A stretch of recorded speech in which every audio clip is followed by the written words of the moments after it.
Why, hello. Welcome. Did you think I forgot about you guys? I'm a little bit late this morning. Look at me.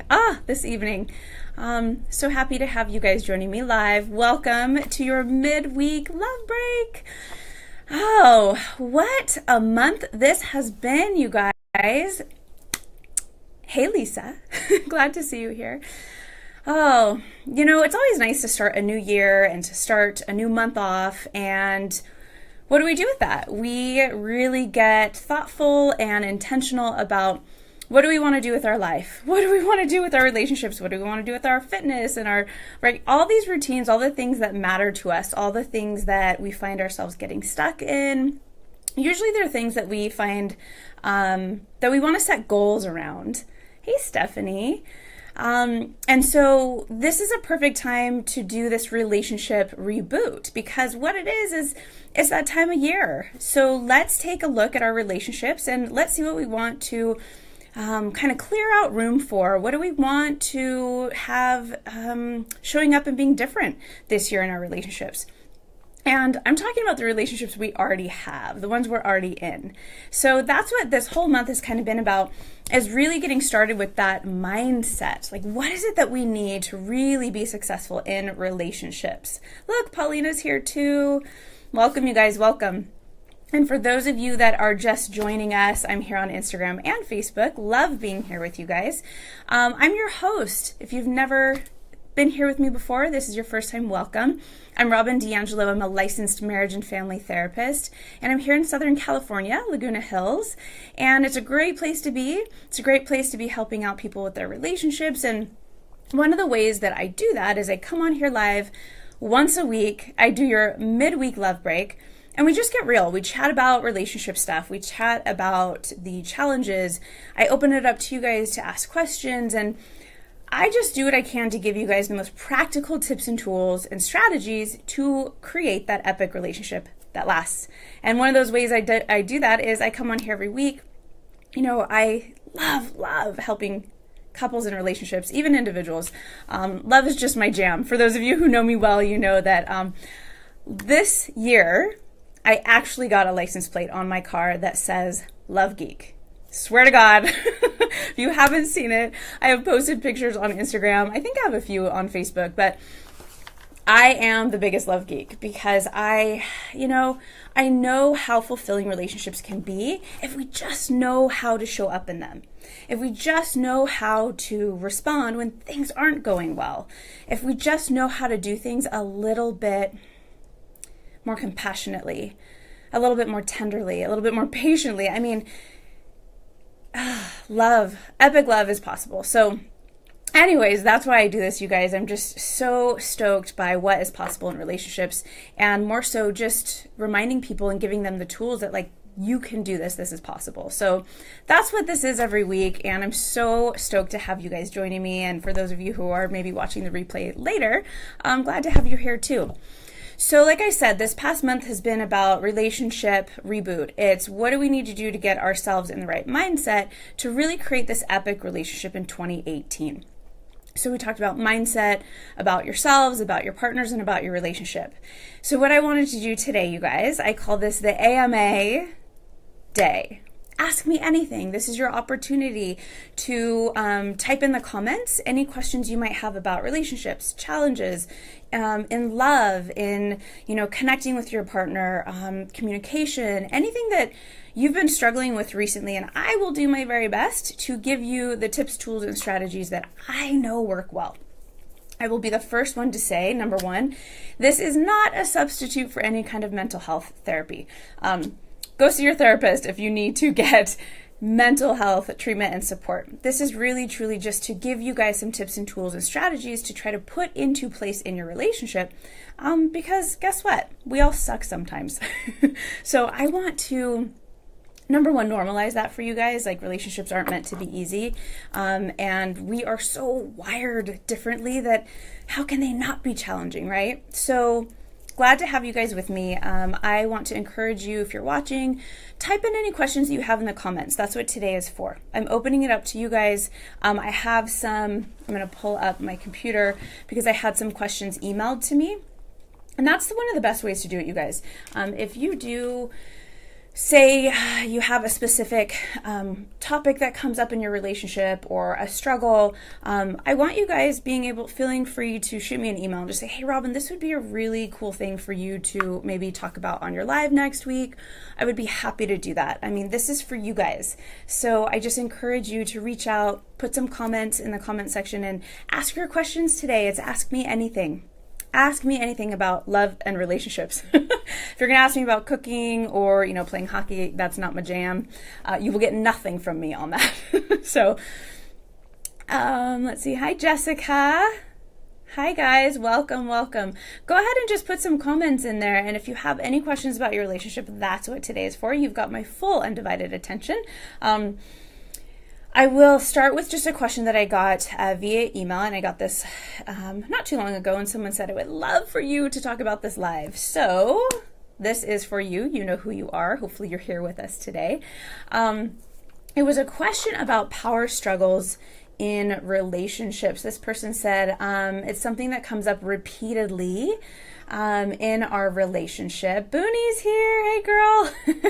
It's Ask Me Anything Day, so get ready with any of your relationship questions.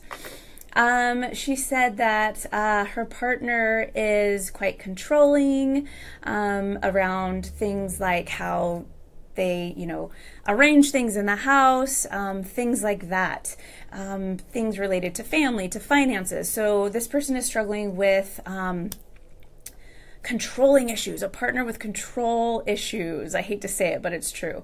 Let's see, what else is it? The partner is actually aware that it comes from a place of anxiety. Yay that there's an awareness there. I love that people at least, can say, you know what, I know what this is coming from. I just don't know what to do with this. There's a lot of different things that I could share with you guys on what to do. I'm going to give you one tip that I remember reading from, I believe her name is Laura Doyle. If you want to check it out. She coined this phrase called the spouse fulfilling prophecy. Have you guys heard of this before? Have you ever heard of this? I know you've heard of the self-fulfilling prophecy. It's very, very similar, but it's the spouse fulfilling prophecy. And she talked about how she was working with someone and same thing happened where this gal was like, gosh, my partner's always pointing out like, you're holding that knife wrong and cutting the onion wrong, or, why are you folding clothes like that? Like, that's not the way to fold clothes. And just always on this, like, controlling the way they do things. Spouse fulfilling prophecy. So cool. So something that this gal, Laura, I believe her name is Laura Doyle. I'll find the article. I think you guys will really appreciate it. And I'll post it in the comments here on Facebook. And she talked about, there's this idea of, it's kind of like the law of attraction. You guys know about the law of attraction where it's like what you're looking for and you're thinking about and you're searching for and what you keep putting all your energy and your thoughts into, they tend to grow. I don't know if they necessarily grow, but I will say that you are a lot more likely to notice them. And so she's talking about the spouse fulfilling prophecy being this thing that if you're constantly telling your spouse something, they will step into that role. If you're constantly saying, oh my God, you're so controlling or you're so overbearing, and you say this to them over and over again, or leave me alone. This is something that this is mine. You don't need to tell me what to do. Like, so when your spouse is really controlling, she talks about, instead of constantly pointing out and highlighting all the ways they're controlling you, to actually start saying the things like, wow, you always really see the best in me.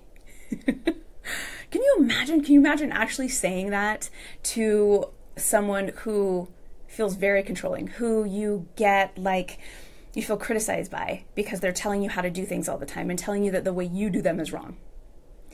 Can you imagine starting to say to this person, I really appreciate the way you put the clothes away, right? Like, so they start stepping into the role that you are assigning them with the things that you say you appreciate and that you want more of. And you can say these things like, I really admire how, you trusted me to go out and get the right kind of lumber for this project you're doing. I mean, just these little things where normally that person would be like, oh my gosh, make sure you're not getting this because I don't want you to scratch something up and I don't want this to get dented. I mean, I think about all the relationships that I work with people, and there are issues of control. Have you guys ever experienced this? Or maybe your partner is pointing out every little thing that you're doing as wrong. Or, I'm just telling you this because, I know a more efficient way. Well, the gal, like I said, who wrote in and said the email, that her partner actually is aware that it's coming from a place of anxiety. Some people don't even understand that. Some people don't understand that when someone is controlling, and when someone is trying to tell you you're doing it wrong, you need to do it this way, it is definitely their sense of anxiety. It's the living in the what ifs. Oh God, what if she cuts that onion this way and I can see it, it's totally dangerous, it's not the right way to hold a knife, and she cuts herself, and then I have to take her to the hospital, and then I'm out of work tomorrow. Like, it's that anxious brain, right?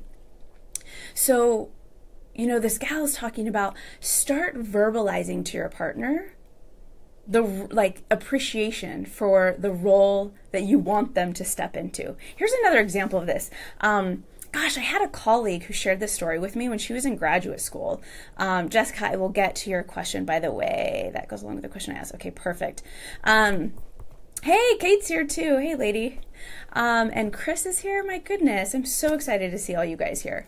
So my colleague was telling me the story about how she was in graduate school, and there was a professor who was doing just awful work. Everyone was complaining about him, about the way he taught the course, that he wasn't giving the right information. Everyone was failing the exams, and so they're writing to the administration saying, you've got to do something about this guy, right? So what happens was everyone gets their, evaluations, right? By, the dean and the faculty. So all the faculty get their evaluations. And they just kind of put them in their little cubbies. So it's like these little open cubbies, kind of like behind me, where these are open. So they'll just slide them in there and put everyone's in. So the professor goes and gets his evaluation. And the staff realize, oh my gosh, we gave him the wrong evaluation. And what happens is he got this evaluation that said all the students loved him and loved how supportive he was, that he actually stayed after hours and would help them and do tutoring hours. He was showing up early to classes so that people could ask questions, and everyone felt like he was just this really on-point professor, and they couldn't be happier with him. I mean, literally like glowing review. And the faculty thought, oh my God, we gave him the wrong review. What's going to happen? You guys are never going to believe what happened. I was blown away when she told me this. He immediately started acting in the way that he read on this evaluation, the feedback. He started doing the things that he said, oh my gosh, yeah, okay, I can start doing this stuff. It was crazy. She said it was within I think it was a couple days that all the students started saying, what in the world just happened to this professor? I mean, it's something that happens in our brains when we are told something. Chris, I love it. If you have an idea of what happened, put it in there. I love it. Share. Because I will be the first one to say, guys, I do not have all the answers to this, so put it in there. Share with us. But I know that there is something within us that really, truly wants to do our best. There's something within us that really, truly thinks we're doing our best. Something I say to people all the time is that, if we do or say something, it's because in that moment, we think it's probably the best thing to do or say. We wouldn't do or say things if we thought they were a bad idea. Right? So, Chris, now I'm really excited to see what you have to say about this. Booney said, I wonder if that would work with other schools. Ooh, possibly. Who knows? I mean, I love this idea. I love this story. Because I think it's important to understand that, what we're telling people and what we're saying to people over and over again, it starts to impact them. I've told you guys the story before about when I was in a really bad space, kind of mentally about my own body, and I was feeling really down. I was really bummed, and I started I was saying out loud all the things I was unhappy about with my body. And I didn't realize it until one day my husband said to me, like, hey, heads up, like, I'm pretty satisfied with what I see in front of me. Like, I'm pretty stoked on my wife, super attracted to you. But I just got to tell you, like, you have nonstop been talking about, this and this, and I keep hearing these same criticisms of yourself. Like, I'm starting to notice that these little parts of your bodies in a negative way that I didn't before. Like, that was just you, and I'm attracted by you in the whole package. So, you guys, that was such a pivotal moment for me to realize how impactful our words are to those around us, and how it can literally shift their view of us. Chris, you said, oh man, okay, let's see. Chris, you said, all I mean is that his image changed probably from a ho-hum teacher to a good one, so his self-narrative is different. And then he acted in concordance with his new self-narrative, right? I mean, how crazy is that? How crazy is that? I don't know, you guys. I just love that story. So if you find that you have someone in your life who is probably behaving and coming from that anxious place, there's something you can do about it. There's probably a lot of things, but start by telling them, like, I really appreciate, fill in the blank of what you want them to actually be doing more of. Because here's the thing. If you have a partner or a spouse who is controlling, even if it's from a place of anxiety, they're not always controlling, right? There's times where they're pretty awesome. There's times when they're showing up and you're like, yeah, like, this is the person that I said yes to. Highlight those and just see what happens. Like, sometimes I like to go, oh gosh, I think my husband's watching. He's going to find out all my secrets. But sometimes I'll challenge myself. And I'll say, okay, Robin, 24 hours without a single complaint. Have you guys ever done this before? Or 24 hours, Robin, every moment, every opportunity that you find, mention something that you appreciate about your partner. Mention something that you find incredibly sexy about them. Mention something that, God, you can't imagine life without. Like, go out of your way. Go out of your way. Okay, Jessica, you have been totally patient. Let's get to your question. You said over here on Instagram, how do you communicate expectations without coming off as negative or critical? Love this question. Oh, you guys. Well, first of all, communicating expectations, I want you to think about, what is it that I want, or what is it that I need, first of all. And if you're not sure about what it is you need or what you want, think about what you've been complaining about that you haven't been getting. Whether internally or like you find yourself like, oh, you never. I'm always the one who has to. Why can't you just? Right? Anything that follows those sentences, there's a need in there that's not being met. So Jessica, here's a really great way to communicate your expectations without coming off as negative or critical. First of all, I want to shift the language a little bit from communicating expectations and asking for what you want or asking for what you need. To me, this is what it comes down to. When you are talking about expectations, there's a hope in there, right? Well, I'm hoping this happens. Okay, so what's that hope connected to? A need or a desire? So one of the best ways to do that is talk about kind of, I always talk about this complaining without blame thing. Have you guys heard about this? Complaining without blame. This is something from the Gottman Institute. I just love sharing this. I share this with all my couples. It's at the foundation of communication. It feels really rigid at first and kind of like, oh my gosh, Robin, really? But once you really get used to using it, you make it your own and you add a language to it that feels a little bit more organic and just a little free-flowing. But there's a really great formula to this. And so if you guys have something to write down on or take notes on, type it in, now's the time to do that. Because I'm going to give you guys a really quick and simple formula of how to communicate your needs and wants, how to complain without blaming. Because again, when you're complaining, usually you're at the point of, I'm so frustrated, I feel like I've asked this a million times, right? complaining without blame. I suspect I could use that. Chris, we can all use this. I constantly have to like remind myself, like, Robin, use this. Okay, so here it is, you guys, if you're ready. It starts out with talking about like stating your feelings, right? So it's the cheesy, like, talk about, use I statements. I feel, but it's true. So you talk about how you feel about something, right? So I'm feeling lonely. And the next thing you do, again, whenever you're describing how you're feeling, you're using an actual emotion word. If you're saying things like, I feel like I don't matter to you, or I feel like you don't care about me anymore.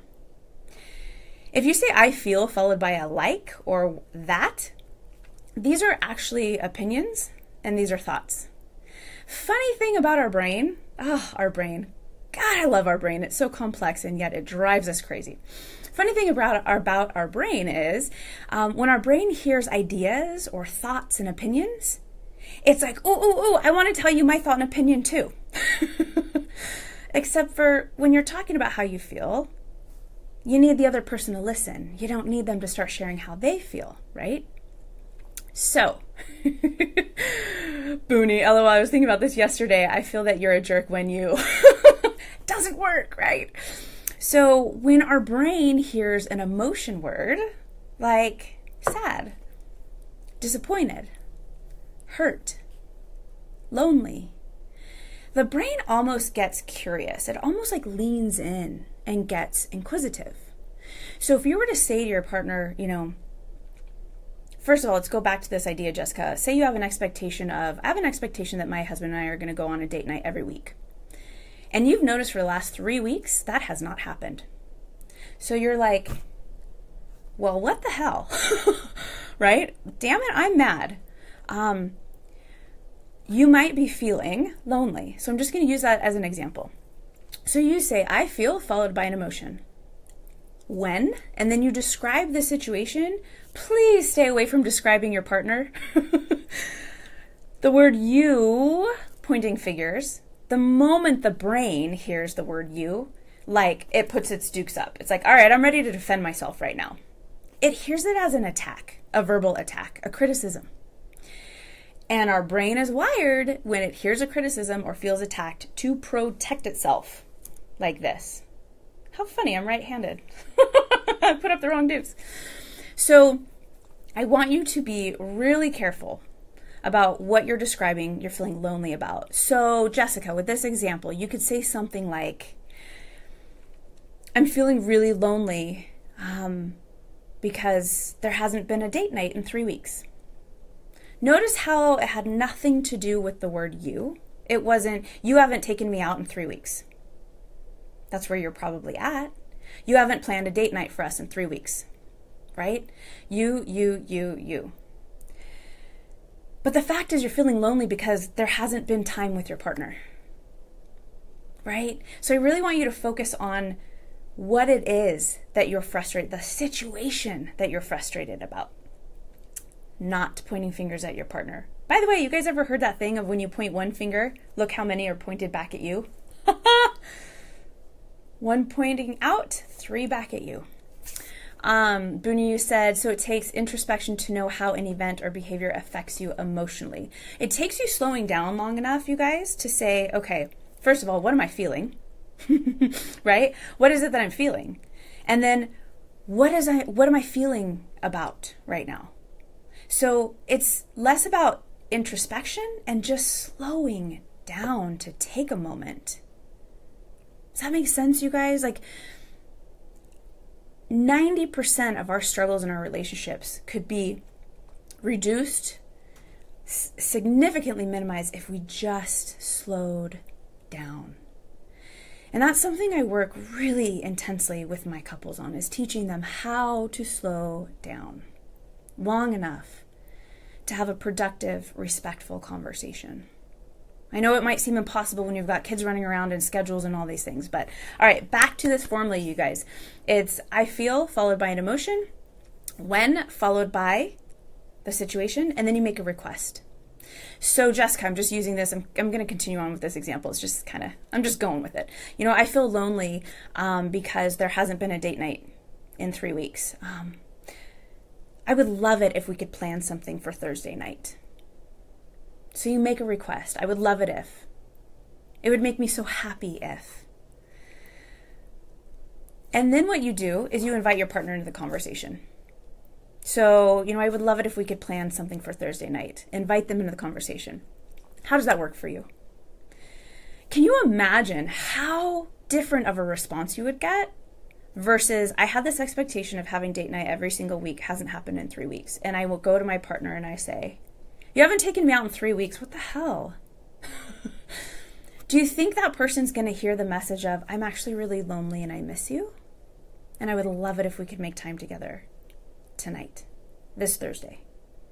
So I'm just wondering, you guys, is this helpful? Does this make sense to you guys? Let's see, tune into the feeling in the situation. I love that. Right. That's the thing is like, if we can't even slow down long enough to say, hold on, what's going on with me? How is your partner ever going to understand what's going on with you? And at the end of the day, when we're feeling disconnected or when we're feeling lonely or we're feeling frustrated in our relationships, I can almost guarantee someone, if not both people, are feeling unappreciated, feeling like the other person just doesn't get it. They don't understand how hard I really work. They don't appreciate all the things that I do in the relationship. So what do you think, you guys? Complaining without blame. Does this sound doable? Can you guys put this into practice? Do you have any concerns? Do you have any fears? Like, oh, I'm afraid that if I start doing this, Robin, that my partner might, what? Actually listen?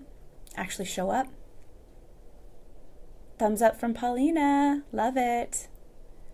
Have you guys ever done this? Have you ever tried talking about, like, this is how I'm feeling about this particular situation? This is what I would love.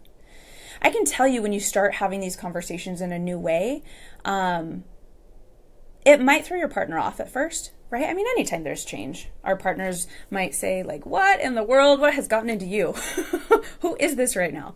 But the more you practice it, the easier it becomes. The less, restricted it feels. The less just really forced it feels. Bunyu says it's totally doable. Love it. Hey, Sarah. I just saw you popped in here too. And Janet. Look at all these people. I love this. Jill's here too. So you guys, just so you know, complaining without blame, that formula can also be used for positives. If you just need practice in doing it, you can always say things that you actually appreciate about your partner. Something when I'm working with my couples that I make sure that we usually start every session with is I say to them, tell me what went well this week. I'm a solutions-focused therapist, can you tell? I like to focus on what is actually going well. I'm of the belief that if it works, do more of it. Paulina, you said, yes, I've tried the I statements before. I actually teach them a lot, LOL. But I feel he has been defensive lately and still takes it as an accusation. Totally. And here's what I suggest, Paulina. You guys, anytime you're feeling frustrated or angry, or, maybe your partner's getting angry or frustrated, I always say ABC. Do you guys know what this stands for? I'm going to grab a water real quick. If you guys have heard me say this before, ABC, what do you think it stands for? And it's really helpful, I promise, in our relationships. It has saved me time and time again in my relationship. Time and time again. ABC. What do you think that might stand for? If someone's getting frustrated or angry or defensive. Any ideas? A, B, C.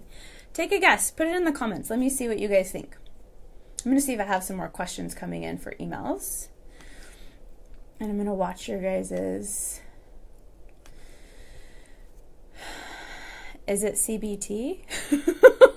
I don't know. ABC? Is it CBT? I don't know, Booney. All right, you guys.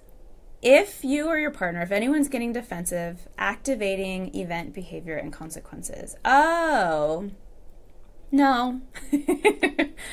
No, it is this. That's a great one though, Booney. I like that. ABC, you guys. Here is the key. Are you ready? This is literally one of the keys to success in relationships And my husband can attest to this. I do this all the time, and it's probably super annoying, but it works. ABC is always be curious. I made that up, Booney. It's probably why you might not have known that. Always be curious. So Paulina, when you have someone in your life who's getting defensive, even though you're doing all the right things, they're having their own experience, right? You have no control over that. What you can do is you can ask a question. You can say something like, babe, what's going on, babe? But you have to remember, when you're putting that into play, center yourself, take a breath, because it has to come from this place of loving kindness. Like, hold on, what's going on right now? There's a really great three-word phrase that can work wonders. Help me understand. Help me understand what's going on right now. What do you need in this moment? It feels like there's a lot of defensiveness happening, and I can tell this is important to you. Right? So you're validating them. You're saying, I can tell this is important. That's another really great thing to say to a man, especially, which is like, babe, I can tell this is super important right now. I'm just having a really hard time like staying engaged because of all the defensiveness. Notice I didn't say because you're being defensive. It's key. The minute you say that, their brain's going to be like, I'm ready for a fight again. Booney, you like the help me understand. I love that. I love hearing that too, right? So Paulina, what do you think? Do you think that is a strategy that could be helpful in your situation? Anyone else who's watching? ABC, always be curious. And if you've used it before, put it in the comments. How has it helped? What kind of phrases do you guys use in your relationships that has been helpful? Booney, I would love to hear from you. Chris, if you're still here with us. And who else is here? Sarah and Janet. Put some comments in, you guys. I am not the only one that has answers to this stuff. So I would love to hear other people's ideas of what you find to be helpful. Because here's the thing, like, we're all having our own internal experience, right? That's why if, your partner says something completely neutral or maybe even positive every once in a while, we have a negative response. Because we have our own systems going on in our minds, right? And we're responding to the meaning that we attach to what we just heard. Chris, I need help with, got that. Like, I need help with understanding. I'm wondering if that would be like a follow-up word. I need help understanding. I'm having trouble with. I wonder if you have noticed what I think I have noticed. Okay, I might get lost in that. I have found if someone is getting a little bit, if someone's defensive and frustrated, I've found that really, again, you guys, it's about slowing down. Like, there is magic.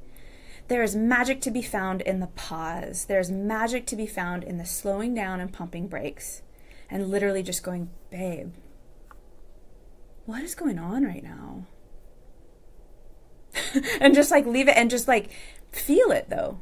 Feel that. Say it like you're saying it from your heart so that your partner can receive it. Because again, it's not about the message, right? Who was it? Was it Maya Angelou who said, like, people don't remember what you say to them. They remember how you make them feel, especially when there's like a heightened sense of emotion. Chris, you said you usually operationalize it more. I asked for help with my own difficulties as my partner is a problem solver. Got it. Totally got that. Totally makes sense. And typically, right, stereotypically, men are typically wired to be the problem solvers. Not always, but usually, because usually they're wired to be the linear thinkers. It's, okay, how do I fix or how do I go from point A to point B as efficiently as possible? Booney, okay, this is a long one. I don't know if I can read it all. Booney, it says, I like talking about, I need to feel right now and know you want to fix it. What would help is if you sit with me. That would be the world if you could be with me while I'm feeling. Something like that. I love it. I love that. So what you're doing, though, is you're actually saying it would mean the world to me. Just so you guys know, typically the male brain loves to know that you're happy, loves to know they're doing well, loves to know they're doing a good job, because that's what they strive for. They are wired to make their partners feel safe and loved and happy. Like that's what they want, because then they feel valued. Jess is here. Hey girl, so great to see you popping in. So anyways, you guys, this has been a little bit longer than normal, but I hope this has been helpful, you guys. I'll give us like a couple more minutes. If anyone else has a question that you want to put in there for the Ask Me Anything, only love and relationship related. Like I said, ask me something about, gardening, no idea. Don't ask me about sports, please. Don't make me embarrass myself live. Yay sports. That's my cheer. Yay sports. Those commercials, you guys, where someone will hold like a big D and there's like little white picket fence posts. The first time I ever saw this, my husband cracks up at this. I was like, what's D-gate? What? D-gate? Not a big sports person. Totally throwing myself out there. Love watching sports because I love all the energy and the emotion. Didn't understand what defense was, but he explained it to me. Sweet guy. Patience and tenderness. So put any last question in there, you guys. I just want to remind you, this is our weekly time to get together and talk about relationships and love and give you guys an opportunity to ask me questions. I do my best to answer them and to give you practical tips, tools, and strategies because that's what works. My work is based in science and research and a little bit of experience. Been doing this for a little while. And so if this is something that's helpful for you guys, I would love to hear from you. If you guys have questions that you want me to address on these weekly live feeds and these weekly Instagrams, email me. First name, Robyn, ROBYN, @thehappycoupleexpert.com. Send me your questions and I'll make sure to get these on live. And if you are local and you feel like, hey, I want to bring my partner in and get some work done, I'd love to hear from you. I'd be honored to support you in creating your epic relationship. And last but not least, if you're not local, no worries. I offer these really cool full day intensives, but they're workshop style and it's private. It's just with your partner and you and me in my office, but it's a full day. So, but don't worry, it's not too crazy. It's definitely doable. So if that's something that you guys want more information on, just reach out. You have my contact information. So stoked to have you guys here tonight, learning all about love and relationships. We covered some pretty rad topics that hopefully you can take out into your relationships and actually go and feel like, yeah, I'm kind of kicking ass at this. So you guys, thank you again for joining me live. Hope to see you guys next week. And big love, and go and create that epic relationship that lasts. I can't wait to hear from you guys and your questions, and I'll get to answering those live next week. Have such a great day, you guys. Night, and then a great rest of your week. Talk to you guys later. Bye. Gonna get out of here and